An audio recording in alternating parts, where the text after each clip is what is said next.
Okay, Happy New Year everyone. Ito ang first New Year ng Cooktop. Pabalengke muna tayo. First time ko dito sa Pampang. Daming tao. Okay din. Kuha tayo ng ano natin, isda natin. Yan, kuha tayo sibas at saka kuha tayo pampano. Tapos kuha na rin tayo ng belly natin para i-ano natin, horno. Yeah. Yun. Unahin natin yung dessert natin. Yan, magdidrain lang tayo ng peach, canned peach. Tapos hiwa-hiwain natin maliliit. Tapos natin hiwain ng maliliit. Lagyan natin cinnamon, lagyan natin ng brown sugar. Halu-haluin lang natin yan. Tapos sa ibang pan, mixing bowl, lagay tayo ng ano natin, ng pancake mix. Ayan. Tapos yung syrup nung ano kanina, nung peach, yun ang gagamitin natin pang ano dito, pang mix sa ating pancake mix. Yun. Tapos lagay na natin yung ano, peach natin sa ibabaw, lagay natin sa pan yung pancake mix, no. Tapos walang foil yan, lagay natin sa ano, sa ayan, gratean natin ng butter. Lagay natin sa oven. Ayan. Tapos prepare natin yung fish natin. Ayan, sibas at saka pampano, no? Tapos ayan, ilagyan na natin ng grit. Ayan, hiwa mo na ng konti para pumasok yung lasa at saka maluto sa loob. Lagyan natin salt, pepper. Okay na yan. Tsaka ano, lagyan natin ng garlic, no? Tapos lagyan natin ng sesame oil at saka lagyan natin ng konting lemon. Pigaan natin lemon.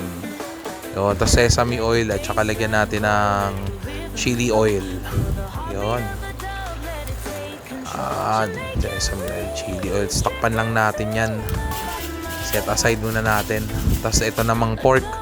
Yan. Isang buong belly, no? Grit lang din natin sa ilalim.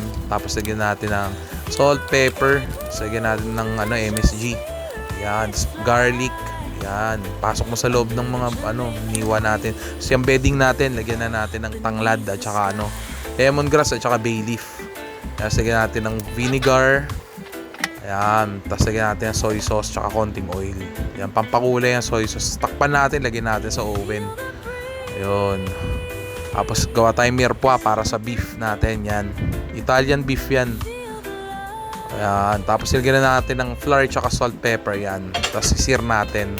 Bago natin sir, kunin natin to. Okay na to, luto na. Tapos pwede natin isalang yung ano natin, pork at saka fish natin. Ayan, luto na tong ano, peach cobbler. Ayan, tapos yan, salang natin to fish at saka, ayan. Tapos sear na natin yan. Fish at saka, ano, habang sinisir yan, nakasalang na yung pork natin, tsaka yung fish natin ng may foil. Ayan, tapos isir, yan, set aside mo. Maganda na kulay. Tapos sapat. Yan, lagay natin mirepoix natin. Maganda na kulay, okay na yan. Set aside mo yung mga carrots. Tapos lagay natin yung ano natin, beef natin. Paglalagay mo ng beef na, lagyan natin tomato paste. Yan. Tapos tayo mo lang yung tomato paste.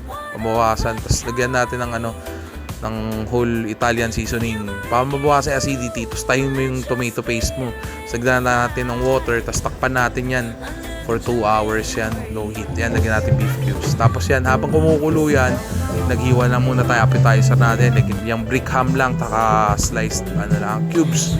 Yan. Cube cheese. Gusto na anak ko yan eh. Ayan. After 1 hour, ito, okay na to.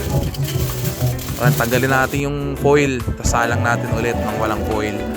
Itong fish naman, tanggalin na muna natin sa oven. Set aside muna natin. Pero luto na yan. Ayan. Tapos yung beef, check natin. Halu-haluin mo para hindi dumikit sa ilalim. Tomato paste kasi tsaka may flour. Yun. Halu-haluin mo. Lagay natin carrots natin at tsaka yung mushroom natin. Pagkalagay natin carrots natin, mushroom, takpan natin ulit for another hour siguro. Pwede na yan, malambot na yan. Ayan, haluin mo para hindi dumikit sa ilalim, no? Ayan, malambot na yan. Pwede mo na yung set aside. Tapos check natin yung pork natin. Ayan, konti pa, balik mo ulit.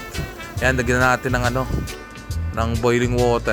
Pakuluan natin yung ano, mixed seafoods natin, no? Blanch mo lang sa tubig para medyo matanggal yung impurities. Tanggal yung konting fishy flavor niya ng konti, yung masyadong malangsa. Ayan. Tapos lagyan natin yung mga ano natin, yung mga kasama niyan. Ito yung mga ano eh, mga balot-balot na ano, set na siya. 100 pesos lang yan. Ayan o. Kunin mo na. Tapos gisa natin ng bawang, ayan, sibuyas. Tapos lagyan natin ng celery. Tapos butter. Ayan, gisa-gisa mo lang. Tapos tomato paste. Tapos yan, Mother's Best yan, oyster sauce. Mother's Best oyster sauce. Masarap yan. Tapos lagyan natin ng seafoods. Bigyan natin lemon. Ayan, haluin mo lang. Lagyan natin salt, pepper, sugar. Ayos na yan. Paprika. Yun. Ayos na yan. Lutuin mo lang yan. Okay na, luto na. I-plate natin yan mamaya. Pag okay na yung pork, okay na to. Ayan, pwede na yan. Sound check. Lutong. Okay na yan pagka ganyan. Ayun, salang naman natin yung yung fish. Rest muna natin yung pork. Hiwain natin mamaya. Ayan. Pagkasalang ng fish, mainit na yan. Pinlating lang natin, pinaligiran lang natin ng seafood natin. Buttered mixed seafood. Ayan, lagyan natin onion leeks. Salang tayo pasta. Yun, pasta naman. Ayan, konti lang, basic lang to.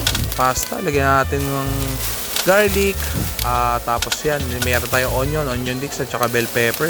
Yan lang, lagyan natin oil, lagyan natin pasta natin, lagyan natin MSG. Yan, simpleng pasta lang para may partner lang din yung beef. Okay rin sa beef yan, yung Italian beef natin, partner mo dyan sa pasta na ganyan lang. Yan, tapos plate natin yan, lagyan natin parmesan sa ibabaw. Ayos, ito yung ating lechon horno. Yan, lechon pork belly horno yan, no? Ayan, nilagyan natin ng vinegar on the side. Ayan, okay ito. Ayan, pasta natin. Tapos ito yung Italian beef natin. Actually, ito Italian beef, substandard kasi walang wine. Pero okay lang. Okay naman yan. Tapos itong natin, seafood platter. Ayan, sea bass, baked sea bass at saka pampano. Tapos nilagyan natin mixed seafood. Ito yung cobbler natin, peach cobbler. Tapos ito yung appetizer natin. Ayos na. Happy New Year. Thank you for watching.